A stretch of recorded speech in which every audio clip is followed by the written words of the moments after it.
Hey friends, Craig here. Today I'm here to talk to you about your shutter button and to let you know you do not always have to press it. That's right, you don't.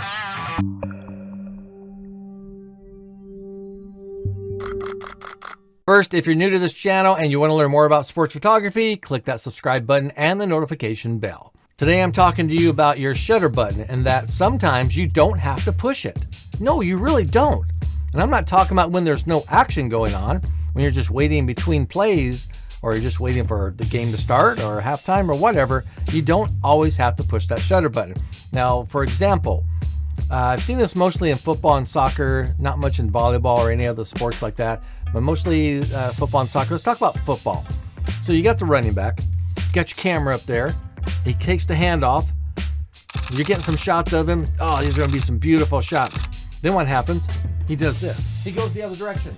He turns his back to you, so you can't see him at all. But why do I still hear? I still hear people going, they're taking photos of the back of his head, his helmet, and his jersey number, which if maybe you're going for something artistic or you just need to know what number he is, that could be useful. But for the most part, you got to keep the key things in mind. You need to have the eyes, you need to have the ball. So if you're looking at his back, you're not seeing the eyes or the ball. And granted, in a helmet, it's hard to see, but you can still get those shots where you can see the eyes and they're just coming right at you. Does this mean you just stop altogether? You just take your camera and just put it down, wait for the play to end? No, you never do that. You always keep him in sights because he might turn and come back toward you.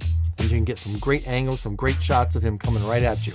But the big thing is, you don't always have to push that shutter button. You really don't. There are times when you don't have to. And it's okay. So don't feel like when you're first starting out, you always got to be pushing that shutter button because you might miss something.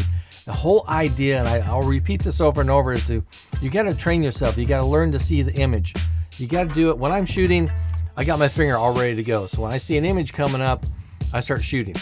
If I see one developing, if I think it's going to happen, because once you learn a sport, you have a better understanding of what's going to happen. Say it's like we'll take football again, it's third down and 25, you know it's probably going to be a pass, so you can get ready. You don't even have to shoot a whole bunch of images. You can take a couple quick ones of the quarterback maybe, but then you want to start looking for a receiver and you keep paying attention. So in those cases, you got to keep your eye and your mind ready to go for the shutter button. But again, if you can't see the eye, you can't see the ball, you don't know who the person is, don't push that shutter button. Okay, everybody, if you need some more tips and tricks on sports photography, head on over to sportsphoto101.com and don't forget, check out some of my other videos. And you know what? That's all we got for you today. Thank you for joining me. I really do appreciate each and every one of you. And if you have some questions or comments, you know what to do. Leave them in the comment section. And thanks again for joining me. And I will see you probably in the next video. All right. Don't forget, get out and shoot.